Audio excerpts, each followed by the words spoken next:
Salutations, one and all. This is my review of RWBY, Volume 7, Episode 8, Cordially Invited. And right off the bat, I've seen a lot of people complain that this episode wasn't exciting enough. There wasn't a big enough cliffhanger before the winter break. And to that, I think Weiss might have something to say. Without heating or a projected aura, the cold of Solitas can kill you in a matter of hours. So yeah, the heat being turned off is a bit more of an issue than I think a lot of people are realizing. I mean, I know there's some debate in the community about exactly how aura works and all that, but I think it's safe to say the aura of the average untrained citizen isn't enough to keep them protected from the cold. So yeah, we're in a freaking time limit before people just, freeze to death. And I really do like the foreshadowing of this. I mean, Weiss said that line back in episode 2. I mean, we've seen people like shivering, cold, pressed up against the heaters this whole volume. And it's all building this. It's building to them literally freezing to death in large numbers. So exactly what this is going to mean, I'm not entirely sure. I assumed at first this was Watt's plan to, build up chaos and get everyone, to attack Atlas because they think Atlas is the cause of all their problems, so that he can, go steal the relic. But I'm now wondering if it's going to be the other way around. Maybe without heat, Ironwood's going to be forced to bring out the Staff of Creation, bring it down to Mantle, and use it to heat up the citizens to provide them warmth again, and then Watts is going to come in and steal it. That definitely seems like the more convoluted plan that someone like Watts would come up with. Alright, next, I really want to talk about Willow, because I just think the scene was done so amazingly well. I mean, this first shot of Weiss and Willow, I mean, they are really emphasizing how freaking large this room is to show, the divide between them, how far apart they really are, and just the ticking of the clock in the background. It just screamed that this is an awkward, painful moment. And I don't know if this just resonated more with me because I have an alcoholic parent, but oh god, this just felt so awkward and brutal and so beautifully perfect. And they just do such an amazing job of showing just how broken Willow is here. I mean, she actually forgot Weiss left. I mean, this was several months ago and she just completely forgot. She actually needs to be reminded, oh, right, you're not supposed to be here because you ran away. I forgot about that, and I just really love that. I mean, the next shot isn't even Willow, it's just Weiss and the drink. Those are the two things fighting for Willow's attention, and the drink is essentially more her mother than she is at this point. And this one right here, I mean, I heard a lot of people online complain this scene right here was a little too heavy-handed, but I thought it was just done so beautifully perfectly. As she just chugs the bottle, and Weiss just gets sadder and sadder, and when she sees how upset her daughter has become at that, Willow just is overcome with this horrible sense of guilt. Oh my god, all of these scenes were just so absolutely perfect and so captivated just how broken she is. I know a lot of people online were complaining, oh, why didn't Willow just use the footage to save her kids? Why didn't she do something with it? Why is she asking Weiss to go save Whitley? And the answer is very obvious. Willow is broken. Like, really broken here. Probably more broken than Crow has ever been. And there's not a lot of hope for her anytime soon. I mean, I'm not saying alcoholics can't recover. Mine kinda has. That's a whole other story. But it's an uphill battle, and it's gonna take her a long time to get right. And quite frankly, she doesn't even want to. She's afraid of just the feeling she's gonna uncover when she does get right, The guilt, the horror, the pain, all of it is just gonna overwhelm her and could very well kill her. Like I said, though, there is still some hope she could recover, but not till Jaque is long gone can she even really begin that process, and she can't really use the footage to get Jaque arrested because then her kids would have literally no one except her, and she's too broken to take care of them. All in all, I just loved Willow. I mean, the first time I saw her, I thought to myself, wow, she's beautiful. And then right after, I'm like, wow, she's damaged. I could just see it on her face. Everything she's been through, it was just so absolutely perfect, and I loved it. I kind of feel like I've been a little too nice on her in what I've been saying so far. I do blame her for a lot of what her kids have had to go through, and for, running away from them, trying to escape in the bottle while just leaving them to suffer on their own. She is an alcoholic, that is an issue she has, but she drinks because she chooses to drink, not because of what anyone else did to her. And this does make her a very flawed character, but I still believe she can redeem, I still believe she does care for her children, and I just really hope we see more of her down the road. Though there's also a fairly good chance she just went off to kill herself. Either way. Anyway, episode opens with them getting the invitation to go to the Schnee Manor. And you just really gotta love RWBY's unending optimism here. Maybe it won't be so bad. Maybe Jaque just really wants to do what's good for Mantle. No, RWBY, he does not. He is a monster, and you need to realize that as soon as possible. Of course, Weiss knows her father's up to something, and probably has had something to do with all the crazy stuff that's been happening in Mantle the last few weeks. Though I think it's fair to say he doesn't actually know how bad he's screwed up here. He thinks he's working with Watts, a hacker who, I don't know, wants something for himself.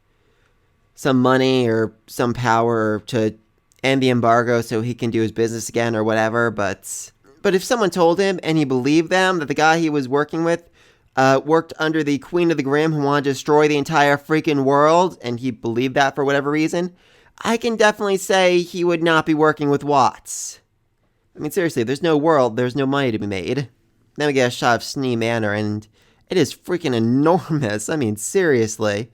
And yet at the same time, it feels very cold and rigid. Honestly, I could actually see this place being like a prison or something.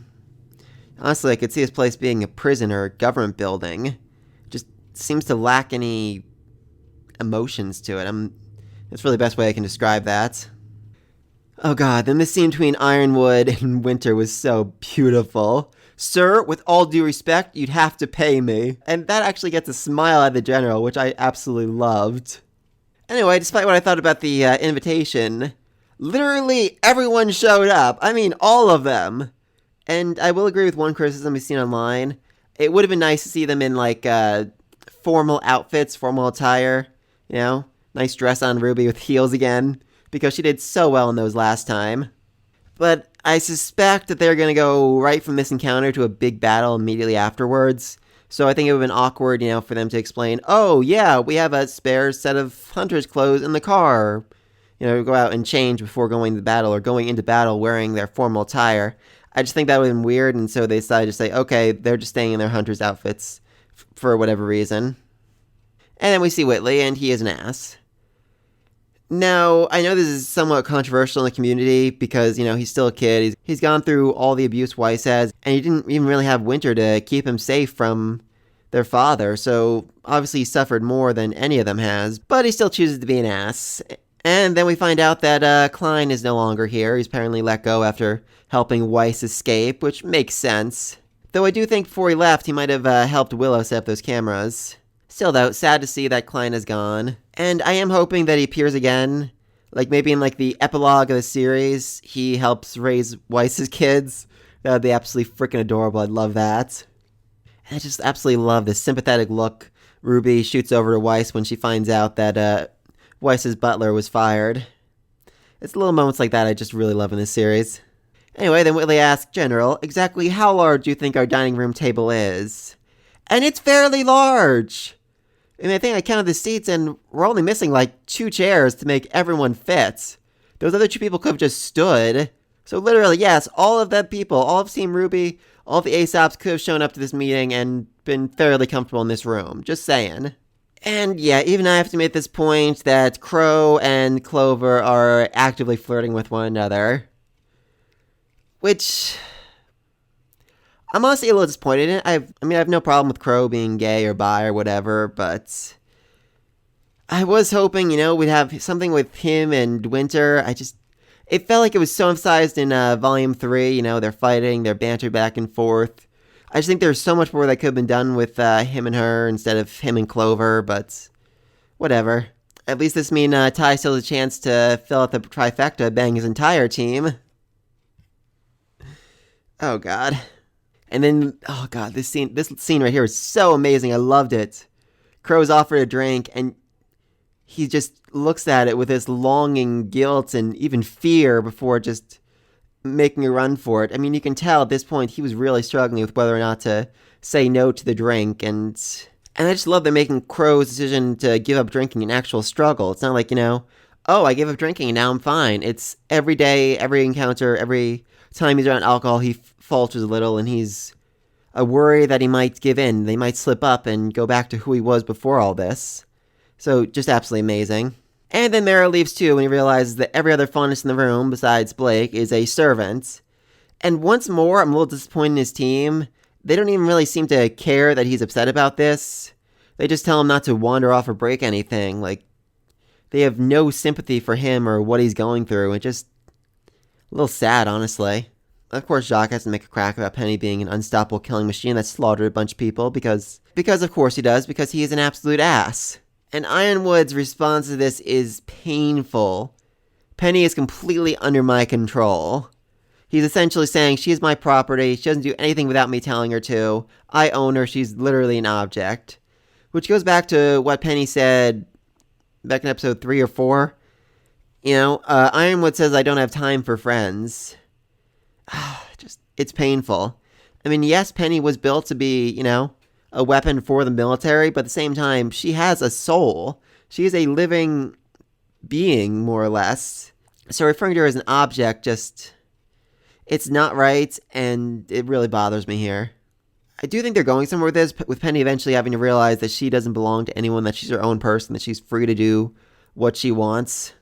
I think it was emphasized a little later on, Penny and Winter talking, and Winter basically says that she can't always speak from the heart, she can't always do what she thinks is right because she has to, follow the commands of her leader, and Penny's like, that's not right, that's not how it should be. So I'm hoping that eventually leads to Penny breaking free. Though I do love that Winter actually took consideration of Penny's feelings. When Penny thought that Winter was referring to her as a motionless robot, Winter, corrected her. Like, no, it's not what I mean. I'm not trying to say that you're soulless or you don't have feelings or emotions that matter. Which I really like. It means that Winter at least thinks of Penny as an actual person instead of Ironwood, who just, thinks of her as a machine. And then we get the food throwing scene, which... Okay, a lot of people are complaining about this part, that it's, unnecessary, it's mean-spirited, it's this, it's that. But it is all worth it just for the expression on Ren's face, that absolute smile that slowly turns to horror. Oh my god, that was the best part of it. And you probably shouldn't feel too bad for this lady. I mean, she's at a Jaque Schnee party, that probably means she's a terrible human being. And then Whitley gets wine thrown at him. And again, I've seen people have issues with it. They're just bullying on this kid for no apparent reason. But it's definitely clear, at least from Willow's line, that they are going to find a way to redeem him, find a way to save him from his father, find a way to make him less of an ass down the road. And I think, if he really does grow, if it really does... And I think it really does improve as a character if he becomes, like, a better human being. There will be a point down the road where they're talking about this night, and he's like, oh yeah, and then that lady threw her wine at me. And he just laughs about how silly and ridiculous he looked, and about how awful he used to be way back when. I think that'd just be a really great moment. Because yes, right now, Whitley is an ass. And with good reason. Unlike Weiss, he didn't have Winter to keep him safe because she left and joined the military. For most of his life, he was alone with just his sister and his father, who treated him terribly. But again, at the same time, he's still choosing to be an ass. Yes, he has a sad backstory, yes, he's been through a lot, but he's still making a choice to be an ass. But like I said, I do have a lot of hope that they're going to redeem him down the road, and I'm really excited to see that. Alright, next up, I want to talk about Robin, because I'm really excited for what's going to happen next with her. It's very obvious that Jaque invited her just to further harm Ironwood, to have this angry, violent person who thinks that Ironwood murdered a bunch of her people, a bunch of her supporters, tried to kill her sheep friend, and just have her, yell at him the whole time, so the rest of the council distrust Ironwood even more. But I think she's about to join his side. I think she's about to turn the tables. And when she finds out that no one, not even the council, knows exactly what Ironwood is building with the old Coliseum, she's shocked. She realizes, okay, this is a serious secret, and he is really keeping this hidden, so I shouldn't feel so bad about being out of the loop on this one. And then she has this very interesting smile when she sees Winter standing up to confront her father about all the awful things he's done. I mean, assuming a large part of, her beliefs, her happy huntresses, what she's fighting for is, the right to say and do what you want. I mean, Mary Marigold, the one person on her team, is from Atlas. She's from a rich family as far as we can tell. So I'm going to assume, she got sick of the stuffy life they had there, being unable to be anything except the perfect daughter her father wanted her to be. A lot like Weiss in that respect. And so she left. She went to a place where she could have more freedom. She went and joined the Happy Huntresses. Now, Ironwood calling Penny his possession and telling Winter to shut up. Yeah, that probably hurt Robin's opinion of him. but I still think it can be redeemed. And if in the next episode, Weiss comes in and says, I have this footage of my father plotting the attack on your campaign rally, oh, that's going to be fun. I just imagine Robin jumping to the other end of the table with her weapon drawn and pinning Jaque to the wall. That would be amazing. That would be absolutely freaking amazing. I really want to see that. Anyway, they make this really cool wall of Schnee Memorial and stuff. And, of course, no one's smiling at any of the pictures.